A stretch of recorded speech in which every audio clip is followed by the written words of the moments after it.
Salut à tous, soyez les bienvenus sur la chaîne qui déboîte. Aujourd'hui les enfants, nous allons faire un petit trio de tests. Nous allons tester 3 objets totalement différents qui m'ont été envoyés par 3 partenaires totalement différents et qui n'ont aucun rapport les uns avec les autres parce que nous sommes sur une chaîne extrêmement cohérente. Nous allons tester un petit timer, j'imagine pour la cuisine. Nous allons tester une powerbank qui se porte comme un bracelet. Et nous allons tester des coques pour smartphone, trop la classe du ballon. C'est parti pour le test donc de ces 3 petits objets totalement hétéroclites. On y va. Et on attaque donc ce trio avec ce fameux timer du turfu qui sera indispensable donc pour faire vos œufs à la coque du turfu. C'est un appareil qui a des valeurs prédéterminées. Vous avez vu ici 3 minutes, 10 minutes, 20 minutes. Il est de forme hexagonale donc on aura 6 valeurs prédéterminées. C'est bien, vous suivez. Et bien sûr, on pourra déterminer des valeurs manuellement si on le souhaite, à la seconde près. Ensuite, l'appareil fonctionne un peu comme un sablier, on le retourne, le temps s'écoule, et lorsque le temps est écoulé, ça sonne. Voilà, c'est vraiment tout simple, c'est vraiment tout bête, mais c'est vraiment extrêmement soigné, design. Ce sont les gens qui avaient fait l'enceinte Gravastar qui m'ont envoyé ça, donc on peut s'attendre à un objet simple, mais très joli. On va procéder au déboîtage. Regardez-moi ça, ça s'ouvre tout facile. L'appareil s'appelle le TickTime. Bon, la notice est très basique, hein, il n'y a pas beaucoup de pages. C'est tout en anglais, mais il y a des jolies petites photos couleurs et les explications sont bonnes. L'objet en lui-même, donc il n'est pas en métal, contrairement à ce que vous pourriez croire. Hein. C'est du plastique, mais c'est très bien fait, hein, l'imitation. On a même un petit toucher froid, donc je pense que ça doit être de la peinture métallisée, en revanche. Et sous les cales de plastique et de carton, enfin c'est une sorte de mousse expansée, à vrai dire, nous avons un câble de recharge qui est au format micro USB, si j'arrive à faire le point dessus, voilà. Voilà, donc le principe de fonctionnement de l'appareil est extrêmement simple. Hein. Vous voyez que vous avez toute une batterie de chiffres là sur le contour. En appuyant sur n'importe quelle touche de l'appareil, il se met en marche. Donc là, on voit l'écran qui clignote à 0. Et ensuite, pour faire un timer, par exemple à 3 minutes, je mets simplement la face où il y a un 3 sur le dessus. Ça clignote, et là, il est en train de faire le compte à rebours de 3 minutes. Là, je vois qu'il reste 2,52, 2,51, 2,50. Si je prends l'appareil et que je le regarde comme ceci, on peut bien voir que le temps est en train de s'écouler. Voilà. Si je veux arrêter le timer, le mettre en pause, tout ce que j'ai à faire, en fait, c'est de le mettre sur cette face-là, et le timer va s'arrêter.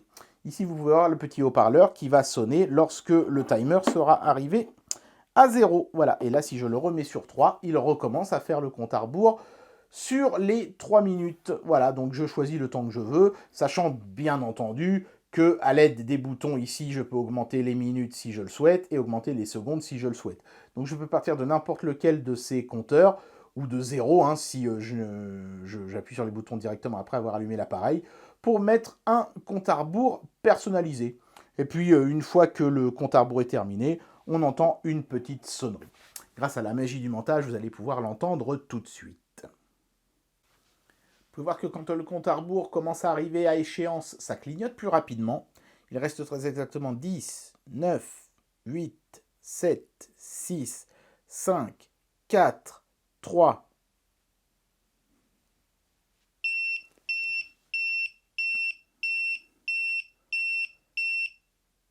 C'est beau la technologie quand même.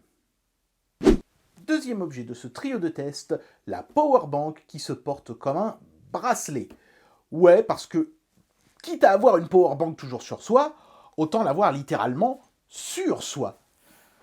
C'est une bonne idée, de base, pas super bien mis en pratique, hein. Vous allez voir, c'est un objet tout bête hein, qui m'a été envoyé par TomTop. C'est vraiment typiquement le truc pas cher que vous trouvez sur les sites chinois. C'est emballé un peu comme un iPod dans une boîte en plastique, assez élégante par rapport à l'objet en lui-même. Alors, on va procéder au déboîtage. Hop là, ça tient avec du scotch. Il y a divers petits câbles et embouts. Attention, il y a un petit machin qui se promène. Ne le perdez pas. Voilà. Et voici donc la powerbank bracelet devant vos yeux ébahis et émerveillés. En termes de câbles et d'embouts, on a un câble avec à un bout une prise USB et à l'autre une prise micro USB. Cette prise servira à recharger la powerbank. Ensuite, on a un embout micro USB au debout qui servira à recharger donc votre smartphone. Vous avez donc compris qu'il faudra avoir un smartphone micro USB. Si vous avez un smartphone USB type C, il vous faudra un embout qui n'est hélas pas fourni. Car en fait, le seul embout qui est fourni, c'est un embout pour les smartphones Apple. On reconnaît ici le format Lightning et donc ici le format micro USB qui viendra se brancher à un des bouts de ce câble. La powerbank en elle-même se présente comme cette espèce de gros boudin articulé où on peut voir les différentes cellules de batterie. Manifestement, il y en a 6, peut-être 7. J'ai l'impression qu'ici, il n'y a pas de cellules, c'est juste l'électronique de la batterie, le circuit de charge et tout ça. Ici, on peut voir donc l'embout micro USB.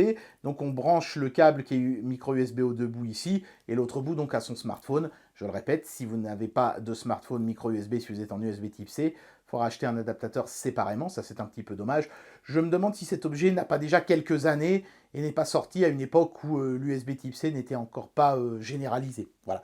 Ensuite, vous voyez qu'on peut choisir 2 tailles de bracelet en clipsant simplement le bouton pression ici sur une des 2 positions qui se trouvent à gauche. Et puis ici au centre, quand j'appuie sur cette espèce de petit bouton micro-switch, enfin c'est plutôt un switch tactile d'ailleurs, on a une sorte de petite hélice de LED qui indique le niveau de charge de la powerbank. 4 LED, la charge est donc complète. On va essayer de charger quelque chose. Bon, j'ai pris le premier truc qui me tombait sous la main et qui est en micro USB, c'est-à-dire la Pocket Go. On va la brancher, donc on utilise le câble qui est micro USB au debout. Hop là, sur la batterie, j'ai bien les diodes bleues qui s'allument, donc ça a l'air de fonctionner. Et sur la Pocket Go, j'ai bien le voyant rouge ici, qui s'est allumé. Donc ça marche, la powerbank recharge ma Pocket Go. Porté au poignet, on ne peut pas vraiment dire que l'appareil soit d'une élégance folle. Et en plus, s'il ne donne pas l'heure, ils auraient pu mettre une petite montre LCD toute conne ici. Même un truc hyper basique qui donne l'heure, quoi. Parce que là, j'ai vraiment juste un poids mort au poignet. J'ai un peu l'impression de faire l'entraînement de Tortue Géniale dans Dragon Ball, là. Et puis, alors, est-ce qu'on peut recharger quelque chose tout en s'en servant? C'est ça la question. Ouais, je vais brancher à nouveau la Pocket Go. Hop. Ouais, j'imagine que je peux jouer comme ça, à la rigueur. Ça peut être pas mal pour augmenter l'autonomie d'un appareil. Ouais, ça marche. C'est un peu court le câble quand même. C'est vraiment justos.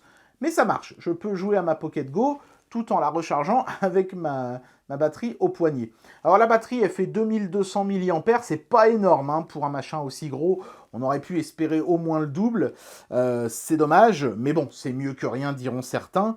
Par contre, ce que je trouve dommage, c'est qu'ils n'aient pas fourni un câble un peu plus long, que j'aurais pu par exemple mettre dans ma manche pour aller recharger mon smartphone que j'aurais mis dans ma poche. Là, ils ont loupé un petit peu une opportunité, je trouve.